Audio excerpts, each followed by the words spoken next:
Pecinta otomotif Indonesia, kembali di channel YouTube Bobby Sentuk, seksi dunia otomotif.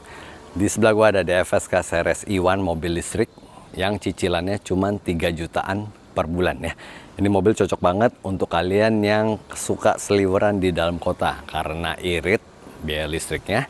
1 kWh itu hanya 1900-an ya. Jadi per 100 km konsumsi dayanya sekitar 8 sampai 10 kWh. Jadi kalau misalnya 1 kWh-nya Rp1.900, berarti untuk 100 km hanya membutuhkan biaya sekitar Rp19.000 sampai Rp20.000, setara dengan 2 liter Pertalite. Kalau dibandingkan setara juga, mungkin hanya motor Mio yang bisa ngalahin keiritannya, tapi belum tentu juga ya. Kalian yang punya motor Mio, coba ketik di kolom komentar, dapat gak sih 1:50 seperti DFSK Seres E1 ini ya. Udah pajaknya murah, lewat ganjil genap nggak ada masalah ya. Cicilannya juga terjangkau banget. Jadi buat kalian yang nggak pengen punya, langsung kontak nomor telepon yang tertera di layar kaca, DFSK Citra Raya. Nah, ada pertanyaan dari teman-teman ya. Kalau di jalan baterainya habis gimana gitu ya. Nah, seperti mobil bensin, mobil solar, mobil bahan bakar ya.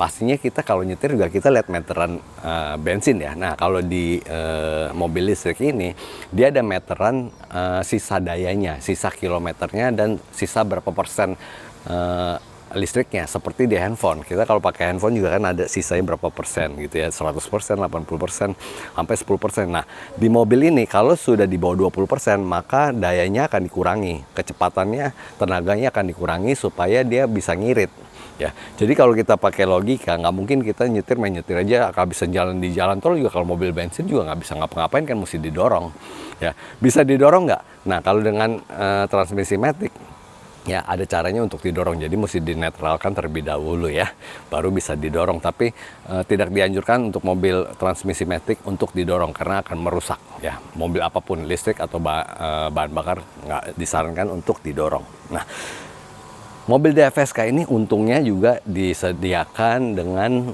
charger darurat. Jadi kalau teman-teman kehabisan, kalian bisa install SPKLU ya, aplikasi dari PLN untuk cari di mana terdekat SPKLU terdekat, karena ternyata SPKLU itu sudah tersebar di mana-mana ya kan. Sampai kepepet pun kalian bisa numpang di rumah orang atau di Indomaret atau di Alfa untuk colok ya, untuk dapat 10% atau dapat berapa untuk daya listriknya. Jadi kita minta tolong ya, kalau sampai nggak ketemu SPKLU ya. Tapi sekarang banyak banget SPKLU di jalanan ya, di mall-mall, di hotel-hotel tuh banyak. Lalu di pom bensin Shell juga sudah ada. Mungkin Pertamina juga sudah ada karena bekerja sama dengan PLN ya. Jadi kita mau ngecas tuh gampang banget.